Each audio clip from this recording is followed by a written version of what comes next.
Psychological scales എന്ന ആ ഒരു കോൺസെപ്റ്റ് നമുക്ക് ക്വിക്ക് ആയിട്ട് ഒന്ന് ഡിസ്കസ് ചെയ്യാം.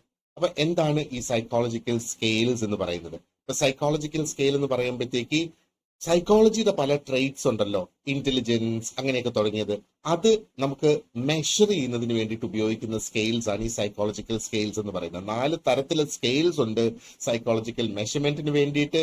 ആദ്യത്തെ ടൈപ്പ് നോമിനൽ സ്കെയിലാണ്. ഇപ്പൊ നോമിനൽ സ്കെയിൽ ശരിക്കും പറഞ്ഞാൽ അതിന് പ്രത്യേകിച്ച് ഒരു ഓർഡർ ഇല്ല. For example gender, blood type അങ്ങനെയൊക്കെ. അടുത്തത് ഓർഡിനൽ സ്കെയിലാണ്. അത് ശരിക്കും ഓർഡർ നിർണ്ണയിക്കുന്നതിന് വേണ്ടിയിട്ട്, അല്ലെങ്കിൽ ഒരു ഓർഡർ അനുസരിച്ച് റാങ്ക് കൊടുക്കുന്നതിന് വേണ്ടിയിട്ട് ആണ്.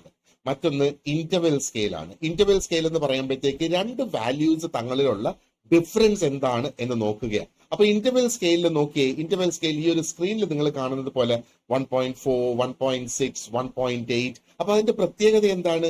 ഈക്വൽ ഇന്റർവെൽസ് ആണ് ആ 2 വാല്യൂസ് തങ്ങളിലുള്ളത്.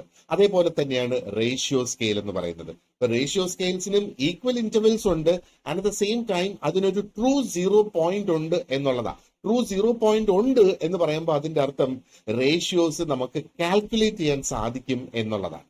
അപ്പൊ ഈ ഒരു ചോദ്യം ഒന്ന് നോക്കിയേ. ഈ ചോദ്യം ഇതാണ്: when a psychological scale has the property of dash. എന്ത് പ്രോപ്പർട്ടി? നമ്മൾ സ്കെയിൽസിന്റെ എല്ലാം പ്രോപ്പർട്ടീസ് നമ്മൾ ഡിസ്കസ് ചെയ്തു. അപ്പൊ ഒരു സൈക്കോളജിക്കൽ സ്കെയിലിന് ഒരു പ്രത്യേക പ്രോപ്പർട്ടി ഉള്ളപ്പോൾ the relationship between the measured units and some outcome can be described by a straight line. എന്താണ് അതിന്റെ answer? Option A, equal intervals ആണ് അതിന്റെ ആൻസർ.